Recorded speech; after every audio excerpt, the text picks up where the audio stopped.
اعوذ باللہ من الشیطان الرجیم بسم اللہ الرحمن الرحیم۔ السلام علیکم ورحمۃ اللہ وبرکاتہ۔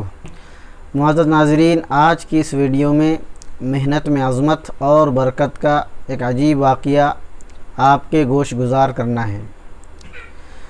معزز ناظرین، اللہ رب العزت نے اپنے کلام پاک میں حکم فرمایا، یا ایھا الناس کلوا مما فی الارض حلالا طیبا ولا تتبعوا خطوات الشیطان، کہ لوگو زمین میں جو پاکیزہ چیزیں ہیں، حلال اور طیب چیزیں ہیں، ان کو کھاؤ اور شیطان کے نقش قدم پر مت چلو۔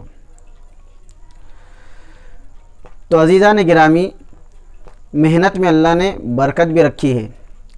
حدیث کی کتابوں میں ایک واقعہ آتا ہے کہ ایک شخص اللہ کے نبی کریم صلی اللہ علیہ وسلم کے پاس آئے، دست سوال دراز کیا، اور وہ شخص اچھے خاصے صحت مند اور توانا اور تندرست تھے۔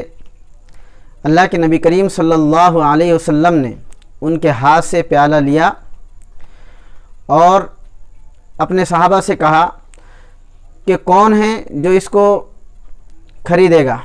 کسی صحابی نے کہا کہ میں 1 درہم میں خریدوں گا۔ تو آپ صلی اللہ علیہ وسلم نے فرمایا کہ اس پر کوئی ہے جو مزید اور اضافہ کرے؟ تو دوسرے صحابی نے 2 درہم کا کہا۔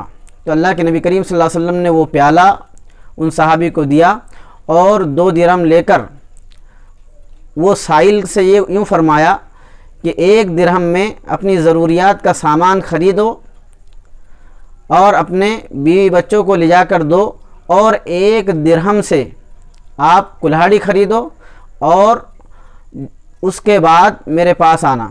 جب وہ آئے اور آپ صلی اللہ علیہ وسلم نے اس کی کلہاڑی کے اندر لکڑی اپنے دست مبارک سے لگائی اور یوں فرمایا کہ 15 دن کے بعد مجھے اپنی شکل دکھانا۔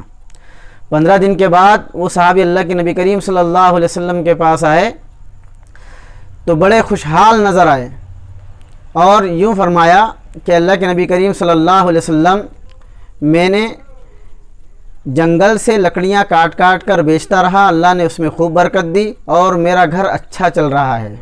تو اللہ کے نبی کریم صلی اللہ علیہ وسلم نے فرمایا کہ محنت میں برکت ہوتی ہے، چنانچہ جیسی جس کی نیت ہوتی ہے ویسا ہی اللہ رب العزت فیصلہ اس کے لیے صادر فرماتے ہیں۔ لہٰذا اپنی کمائی کو حلال طریقے سے کمانا یہ بھی ایک فریضہ ہے اللہ کے فریضوں کے بعد۔ چنانچہ حدیث شریف میں آتا ہے کہ جو شخص حلال اور پاکیزہ کمائی کی طلب میں نکلتا ہے اور اس حلال اور پاکیزہ کمائی کے ذریعے سے اپنے اہل خانہ کی یعنی اپنے ہی بیوی اور اپنے ہی بچوں کی ضرورت کو پورا کرتا ہے، تو اللہ رب العزت اس کو اس کمائی پر صدقے کا ثواب عطا فرماتے ہیں، اس خرچ کرنے پر۔ اور اس کے برخلاف اگر کوئی شخص مال حرام جمع کرتا ہے، حرام طریقے سے کمائی کرتا ہے، تو اللہ اس سے برکت کو چھین لیتے ہیں۔ لہٰذا مذہب اسلام کے اندر سود کی کمائی، رشوت کی کمائی یہ حرام کمائی ہے۔ اسی طرح وہ اشیاء جن کا کھانا پینا حرام ہے جیسے شراب وغیرہ، تو ان کو بیچنا بھی حرام ہے۔ اسی طرح وہ تجارت کہ ہم جس کے اندر جھوٹ کے ذریعے سے جھوٹ کا سہارا لے کر اس کو فروغ دیتے ہیں، تو یہ ساری چیزیں درست نہیں ہیں، بلکہ ان کی وجہ سے بے برکتی آتی ہے۔ اللہ سے دعا ہے کہ اللہ تعالی ہمیں حلال اور طیب کمائی کی توفیق عطا فرمائے، آمین۔ السلام علیکم ورحمۃ اللہ وبرکاتہ۔